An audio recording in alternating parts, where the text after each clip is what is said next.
Hello, my loves. Kind of tired right now. It's 4:35 p.m. on August the 13th already, I guess. So it's August the 13th, 2019, and it's 4:34 p.m.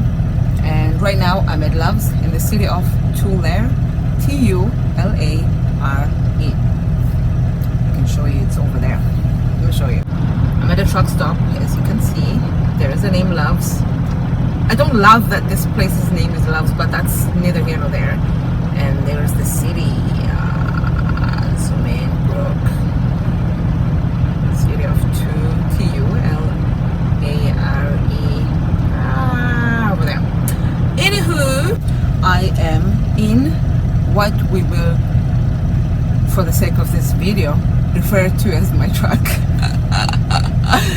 Just being dramatic, no big deal. Oh, this is good lint roller. The lint things that I use for my laundry. I bought from the 99-cent store. So you get what you pay for. But I have bounds now to make my truck smell nice. Eventually I'll use them in my laundry.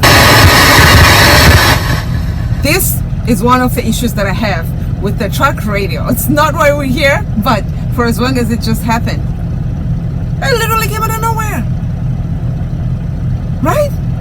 You heard that, right? It just went shh, because it's not tuned well, and it's not even, someone's throwing trash out the window. I cannot stand it. Plus I'm tired, so I can't stand much.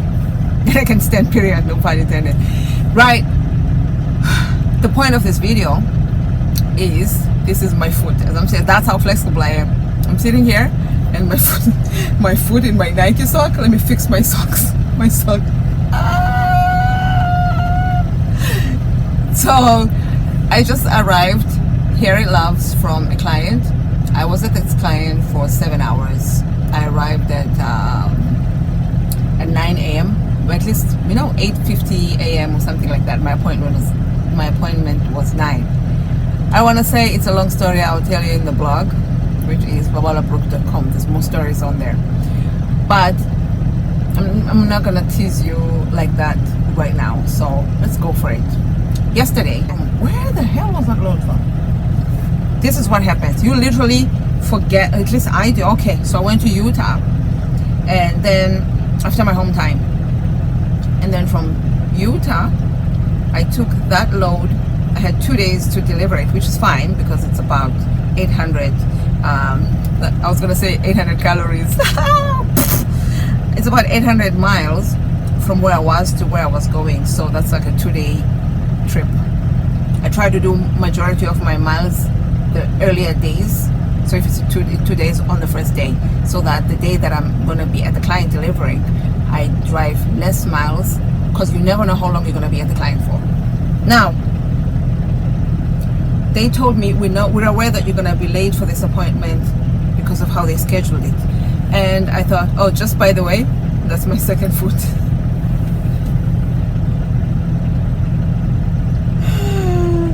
Do I laugh at my own jokes? Shit, somebody has to. I just noticed this now. I'm sitting like I'm giving birth. So they'd been telling me, we're aware that this appointment is kind of tight, so you probably are going to be late. And it's not like I tried to impress them, but I didn't see that I was going to be late. I don't know what they were talking about. So I ended up I was going to be an hour early. My appointment was 5 a.m. Right. My appointment was 5 a.m. in California on Sunday. I arrived in California, so which means night driving, right? So I was going to drive at night, or the night before, so Saturday night, and I was going to drive at night, Friday night. I arrived in California, and I'm wide awake. I'd slept and relaxed all day the previous day. May have even read a little bit, which is like, who is this right now? but I did read a little bit, and I feel very educated and very smart right now. I don't know if I don't look it. That's why I'm able to sit like this. Then, before I knew it, man, 11:30, 12 o'clock, 1 o'clock, my eyes were staying shut longer whenever I blinked, and longer and longer. And I started browsing for somewhere to stop, to pull over. I had, at that point, I was going to be about an hour and a half early. So I could afford 30 minutes nap, even an hour's nap, and then just be really diligent driving after that. But I could have afforded it. So I started looking, and I couldn't find anywhere to stop. And then it says the next rest, and it's dark outside. It's like midnight, 1 a.m. And then they say the next rest stop is gonna be 70 miles, I think. So that's an hour and a half. I get to this rest area, and it's closed. It's closed. The one before that, the places that I was seeing along the freeway were packed to the brims. People are sleeping. Can you blame them? Shit, my body was trying to fall asleep while I was driving. So people who are more alert, maybe not alert because they were sleeping, they were like, yeah, we're gonna sleep before we sleep while we're driving, I guess. I'm telling you, this is very distracting to me. So I was like, dang, after driving so long, I can't believe this rest area is closed. Like, I'm sure if they could have opened it, they would have. I don't know. I'm not sure, but I don't know. Then eventually, I go off the freeway, and I drive about 8 miles. So it took me, on the freeway it would have taken me 10 minutes.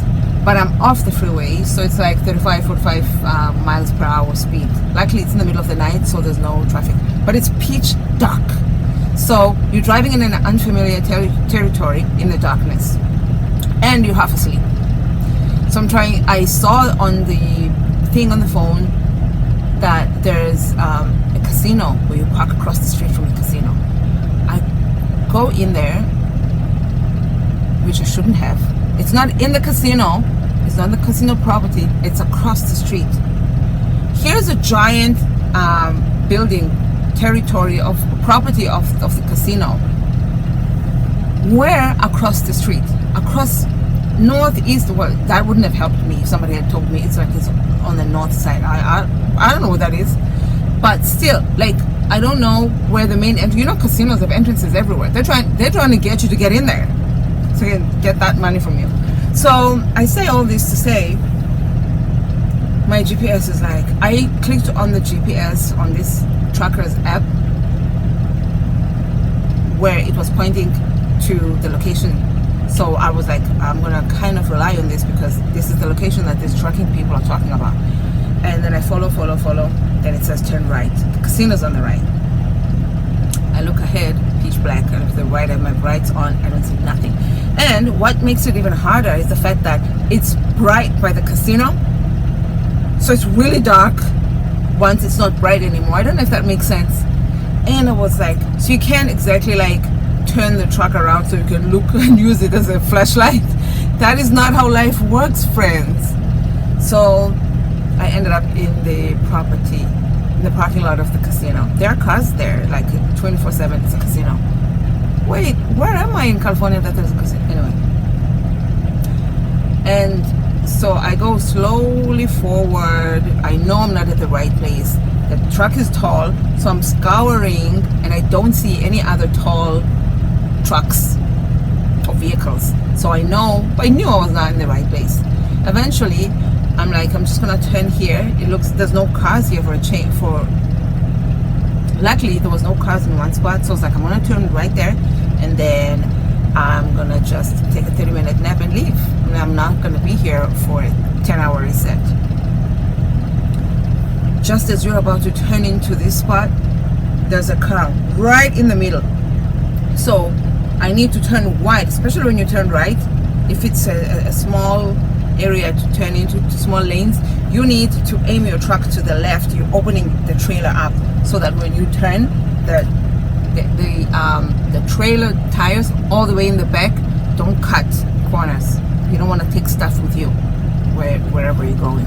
I always say, nickname me the wide turner, because I will turn all the way in the furthest lane of the other direction. I don't care, and I don't care if there's police across the street. I'm making that turn, and I'm making that turn wide. Would you like me to take the street light with me or the street sign? I don't think so, officer. So I wanted to do that so you can start your turn wide. Excuse me, but it's not going to end well because the car is slam bam in the middle. This guy didn't do this to spite me. He was doing his thing. And I was like, oh man, this is gonna be fun. And then there's a garbage, what is it called? Dumpster situation in the next to that, and then there's a big space where I could park. So I go in there, and then I back it up nicely, and I was like, oh man, it looks so clean right now. As soon as I'm done, it's the security in his golf cart. I get out of the truck, I run towards him. I could have hugged him and picked him up. I'm like, I'm so glad you came. He's like, I said, where is the truck parking? He said, it's right across the street. Okay, she said so. It's right across the street. So I said, okay, thank you very much. And I've already looked around to see how I'm gonna get out of here. So I go straight. It's like, it's a parking lot. You know how they're shaped. And then I realized I miscalculated. The exit is not here, whereby you're gonna go straight, right, and out and left. No, it's not here. It's here. Which means I'm gonna have to come here and make a sharp left. I can't make a sharp left without taking anything with me. It was tariki. That should wake you up, I'm telling you. I was going back and forth and left and right, and so now I need to make a sharp left. But my sharp left, then it's like a curb. Then I have to make another sharp left, which is not going to happen because you can't do that with the truck. So sharp left and then sharp right, just to kind of straighten it out eventually. I can't do that because of how the place is. I think that my best bet would have been to back out of there, but like you're backing 1, 2, 3, you're making 3, 4 turns with your back. It's kind of, well, that was not my best bet. My best bet was a miracle, really. Eventually I got out of there. It was a measure of drive on the curb with a nice lawn, or hit the casino sign.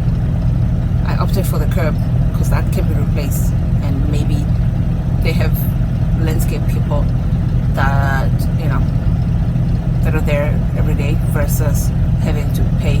I don't know, but I opted for the curb. A little bit with the very last trailers, I did my best. I got out of there. I was wide awake by then. I didn't even need to park across the street. I continued with my situation. About 30 minutes later, I was falling asleep again. The truck is on pretty much 0 degrees. I keep the truck very, very cold so that I'm not comfortable and sleepy. That kind of stuff doesn't work. Opening the windows, playing the music loud, listening to rock and roll, singing, whatever. None of that stuff works. When it's time to sleep, what you do is you find somewhere to park, you stop and you take a nap. That's the only thing that works. Even when you're studying for your CDL, which is commercial driver license, they'll tell you so it's time to sleep. That sleep is the only thing that solves sleeping problem. I'm on the freeway and I thought I was awake enough and alert enough until I realized, oh, I guess my truck, it's about 4 lanes. I'm over about 3 lines between the back end of the truck, the middle, and the tractor. itself. I don't know where the hell I'm going, but I'm zooming my way through this. Luckily there were no other cars. I was like, this is the sleepiest I have been in a truck. I need to pull over. There's nowhere to really pull over. The roads on the side are not wide enough where you can just stop there and just call it a day. You'll explain it to the officer later. No, ma'am, Pam. Where am I? I'm in Northern California, in about Sacramento-ish, somewhere there. I'm going to Oakland. So, I mean, it's pretty up there. I like that San Francisco-Oakland Bridge. It's beautiful. Exciting to cross over there. I only crossed over there a couple times or so on the bus. Luckily, I was awake for that, because I like, when I'm taking the bus, I like to travel at night. Because I'm not the one driving. Hello! Because you sleep at night, so I can sleep on the bus. Now, I'm falling asleep again. I'm looking for somewhere else to park. And then I see this location. Oh, so by going to that casino, I wasted some of my time because it was about 8 miles away. So I to and fro. So that was 16 miles or so. That's time that I would have gotten closer. I would have been 16 miles closer to my destination. I find a place, kinda. So I'm like, let me check this out. I don't know if it's gonna have room at this hour, but let's try. So I'm there, and then I turn off of the freeway, off the highway, and it says you've reached your destination. I see 2 gas stations, regular gas stations. They don't look big enough to have trucks. I don't see any trucks around. So I'm thinking, okay, where is the truck parking that I saw here that I've come to? And I was like, okay, I see a truck coming. It was like a tanker truck coming from one direction, pitch black where he's coming from. The whole thing is like a nightmare. It's like I'm in this bad dream that I can't wake up from. So I see this truck coming, I see its light, and I'm like, okay, I'm gonna go that direction. Maybe he was in a truck stop. I turn right, I go in there. Man, it's pitch black. It's around 1 a.m. and the road is narrow. So it's enough space for me, enough space for the other car over there. Hopefully it's not a truck. And then it's like fields on the sides. It's kind of farmy. And now I'm looking for a space where other truckers may have stopped over or whatever. Because in kind of rural areas like that, it's not as bad as urban areas to find a spot, on a patch on the side where you can just either pull over. I don't like to do that. I won't be able to rest if I'm pulling over in the middle of nowhere. I don't want like no license and registration, please. So I'm just wanting to maneuver and see if I can come around. So this thing, I refresh my location and it tells me so it's gonna be about 9 miles to come back around to this place. I'm just like, what am I gonna do? I'm getting really frustrated, and I'm getting like awake a little bit from the frustration, because now you're not relaxed, you're pissed.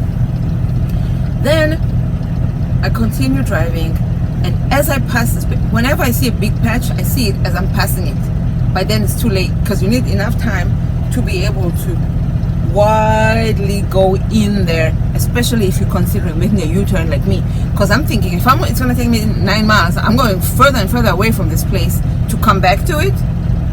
I'm less than a mile away from it. Why don't I make a U-turn and I'll be there within a mile? You know what I mean? So that's what I have in mind. I make a lot of U-turns. When you do trucking, if you're doing your research now and you want to be a trucker, try to cut U-turns out of your system. Don't do what I do. Don't do as I do as I say, unless you really have to. But because especially when you're still new like me,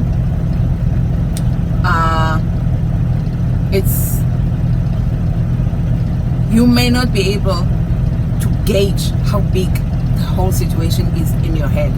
You see it in the mirrors, but the mirrors are made to make it look clear. So it may appear not as big as it is, or smaller or bigger, or I don't know. So when you try to make a U-turn, you don't want to find yourself in a situation where the truck is 90 degrees with itself, where the head of the truck and the trailer are like this. You don't want that, because that's called jackknifing, and it means you've had an accident, you've hit yourself. You don't want that. So you want to be very careful when you make U-turns. If you really have to make a U-turn, what I've learned is that so you really want to fit in the space, and the space is not big enough, right? Of course, use all the space that you can afford. In trucking in general, take all the space that you can use, no matter what you're doing. Just assume it's bigger than you think. If you think, okay, this should be big enough, think bigger than that. I'm still learning that. So what I wanted to say was, when you're making that turn, that U-turn, because now you want to go full circle. You know, they'll say hard right, hard left. When you do that hard you turn your steering wheel all the way, and then you turn it back some. That's what I do, so that I don't have that anxiety of any minute this thing will lock. Also, there's a utility light here in the dashboard. Find that utility light, especially in the middle of the night, and when you're gonna make a U-turn, or when you're gonna make like hard turns, full swing, turn that utility light so that you can really see. The utility light is the light that's right at the back of the tractor, so it'll reflect on the trailer, so that when you make that turn and it's going like this, the trailer's going like this with the truck, then you'll be able to see how far from the other side you are. I finally find somewhere where I can make a U-turn. Again, I've already passed it. I don't see them early enough because it's pitch black, so I decide I'm gonna reverse, and then I'm gonna go in there, I'm gonna make my U-turn, and Bob's your uncle. I still don't know where this place is because I missed it.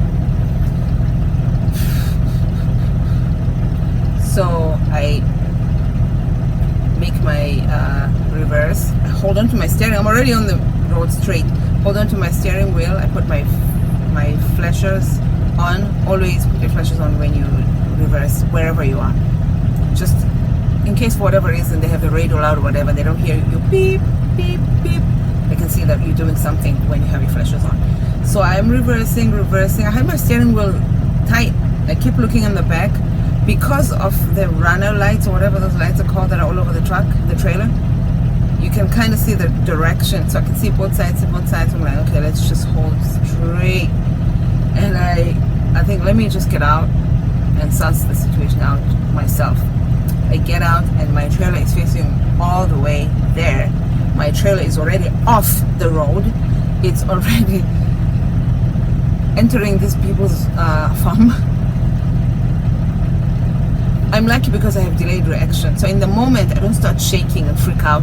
But I was like, wow, this looks bad. I'm gonna really be freaking out about this later. But right now, with my and then I decided, stop the reversing and whatever. Don't be trying to be mastermind. Just go forward.